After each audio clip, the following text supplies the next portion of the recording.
So I'll be presenting on the base of the Cascade project.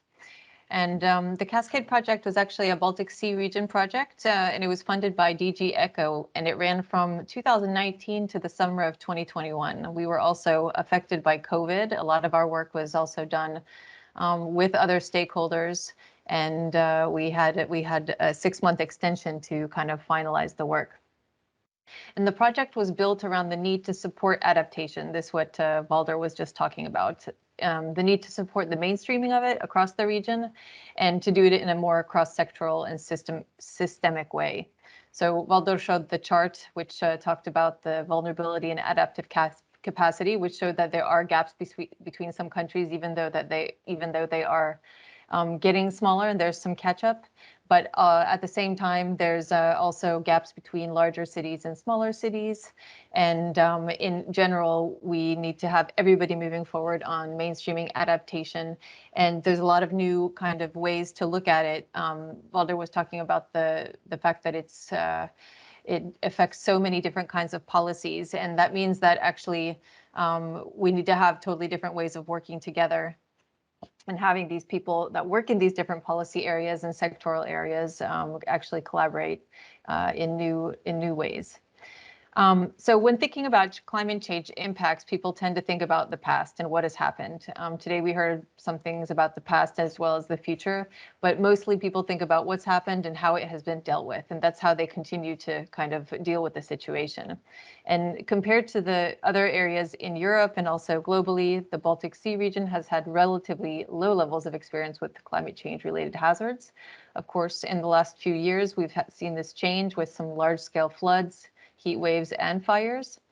And it's projected that these kinds of events will increase in frequency and severity, also in the Baltic Sea region. So as a society, we need to prepare for those. We need to think not just about the immediate impacts on natural hazards, but we need to also be aware of how those hazards have cascading effects through society on our environment, on our health, and also on our infrastructure.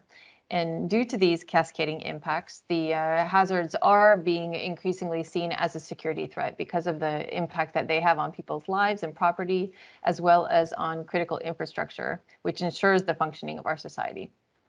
So as I said before, in order to get this kind of systemic view, we need to widen the group of actors that we're working with and bring that kind of collaboration down to also the local level.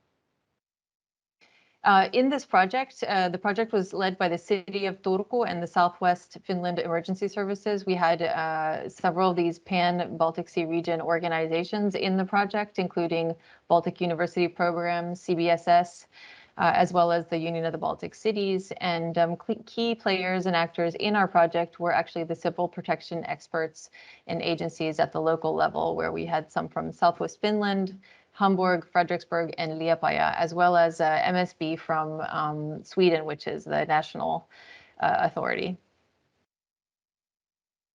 The project had several aims, and these I've probably kind of touched on these in the earlier slides, but we wanted to develop an innovative macro-regional approach to climate change, focused on risks, looking at the risk assessment as well as treatment, and tailored to the needs of the Baltic Sea region.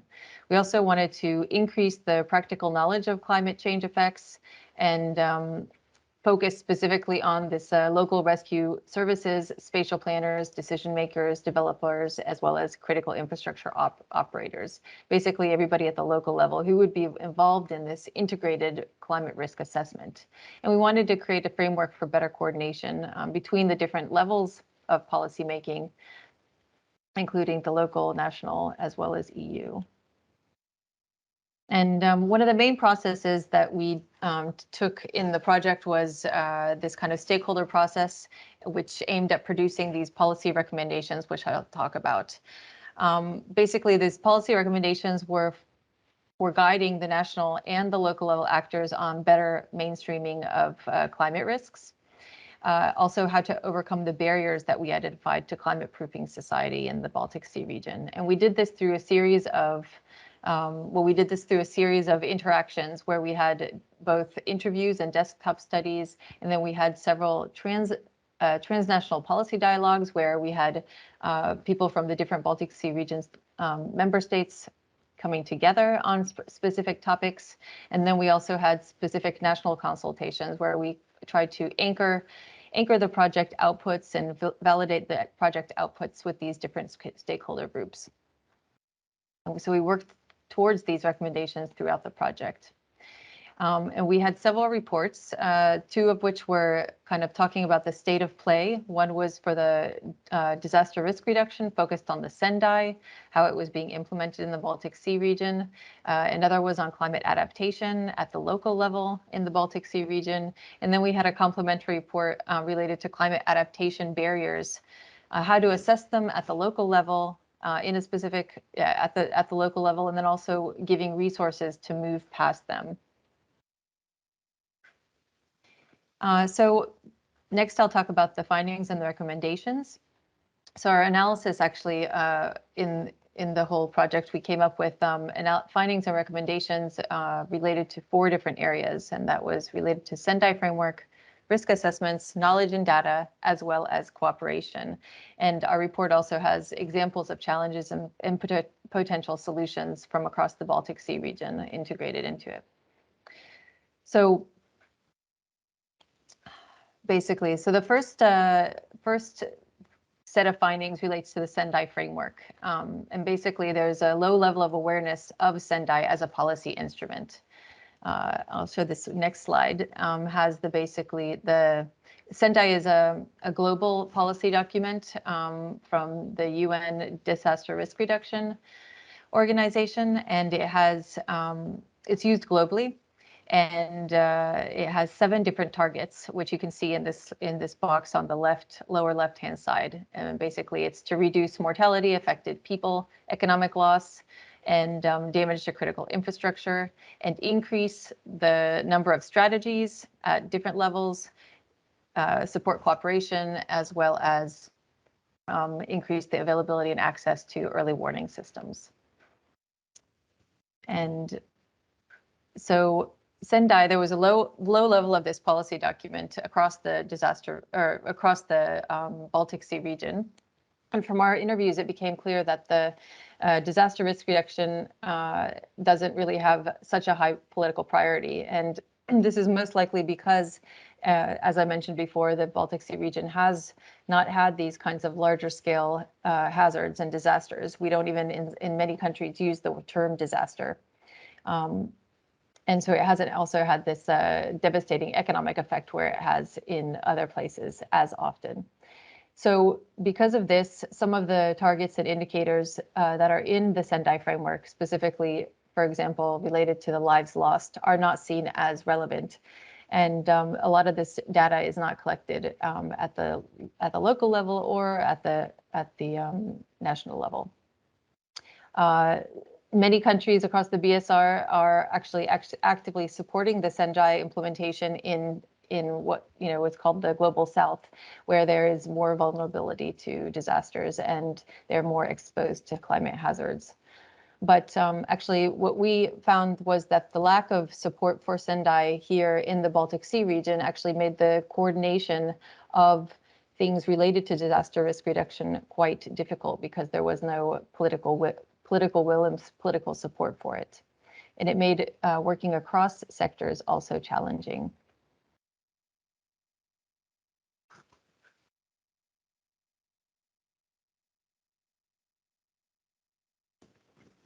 So the next set of findings were about risk assessment. So there's each country actually does a national risk assessment, and it was found that actually the way that they account for climate risks within those national risk assessments varies. It also varies to what extent those risks are captured. For some national risk assessments, it was unclear whether they were using current or past climate projections or past climate data or future projections. And it was also very varied whether they were looking at these cascading effects or even transboundary effects. So cascading effects, which I maybe had mentioned earlier, are the effects that are triggered by an initial hazard event, and they create these kinds of impact chains on environment, on health, on critical infrastructure, and they also can go cross transboundary. We saw a lot of these transboundary effects and cascading effects with the pandemic, where supply chains were impacted, and this can also cause migration and so forth. But all these things can kind of affect our society, even when the actual the direct impacts of climate change are happening elsewhere. So it's kind of a new way of thinking, which is more systemic and more global.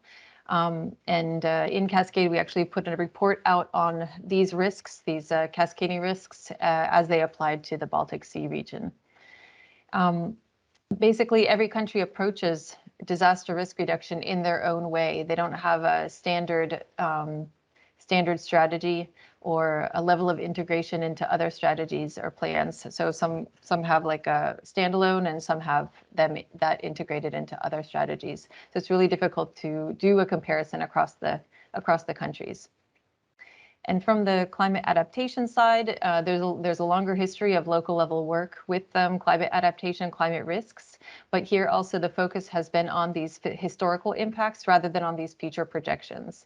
And in many places, these impacts and the kinds of climate risks that are being accounted for are actually quite narrow based on these historical impacts in that area. So floods were something that was focused on quite a lot, but maybe not some of the newer ones. For example, something that we picked up in the report was the near zero temperatures, kind of seesawing back and forth from below and above 0 degrees, actually has quite a lot of risks in society, or creates new risks in society that need to be accounted for.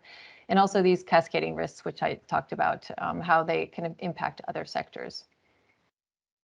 On the disaster risk reduction side, there also needs to be a shift from preparing for emergencies to actually reducing risks and preventing them. So, and this was something that was unclear for many that are in the disaster risk reduction field. How do they actually work towards reducing risks?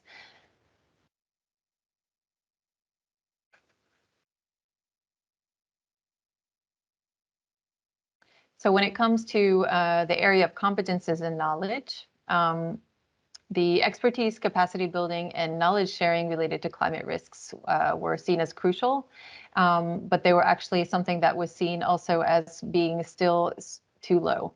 Even in larger, well-resourced cities, this was the case. And this could be due to departmentalization in those larger cities, while in the smaller cities, it can be the opposite, where one person wears many hats and there's not a specialization in any one of those fields. So there's no like climate specialist or maybe even environmental specialist. And lower awareness of climate risks actually lowers the readiness to invest in building capacities to deal with climate adaptation. And we also saw that assistance was still needed at the lower level to guide municipalities on how to understand the data. So in addition to actually high resolution data, which is needed for climate risk assessment, and it's like high resolution and tailored to that area, they actually needed help also on how to use and understand that data, especially when you look at the cascading impacts of climate impacts.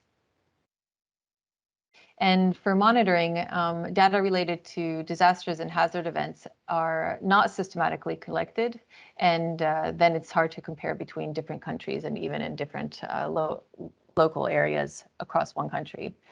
And so now one of the things that Latvia is, for example, doing is they're starting a system to collect information on disaster damages, which they will then they hope will help inform planning in different sectors, but also monitoring the effectiveness of those measures.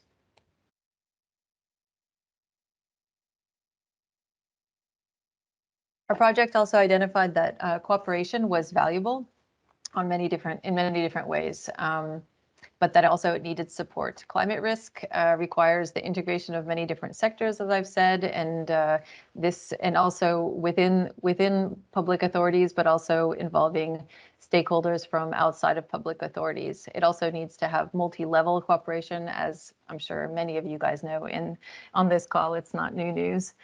But then we need to understand the data that is needed for integration at those different levels, as well as having good resources and good tools. So having shared tools and shared data requires a lot of work.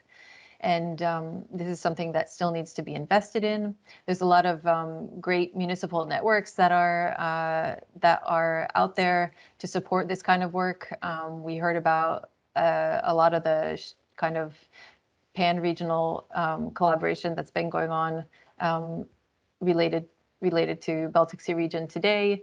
And there's also specific ones such as Make Cities Resilient 2030 partnership, as well as the Covenant of Mayors, and UBC has done a lot of climate adaptation work. So these things were very appreciated by the people that were interviewed, but that this work specifically related to climate risk assessment was also needed.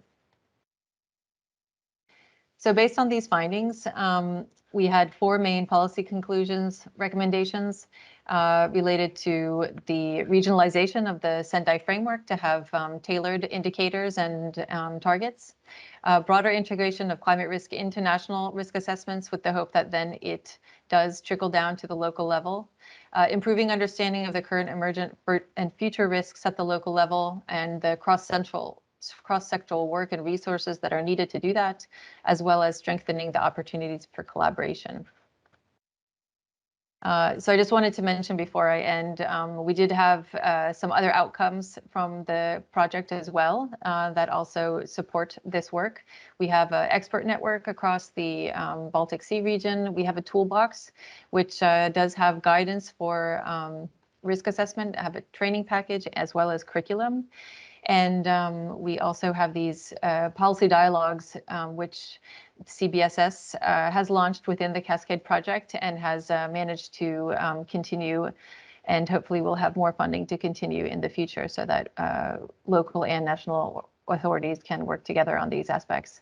And then we've also applied for funding for further training and implementation. Thank you very much.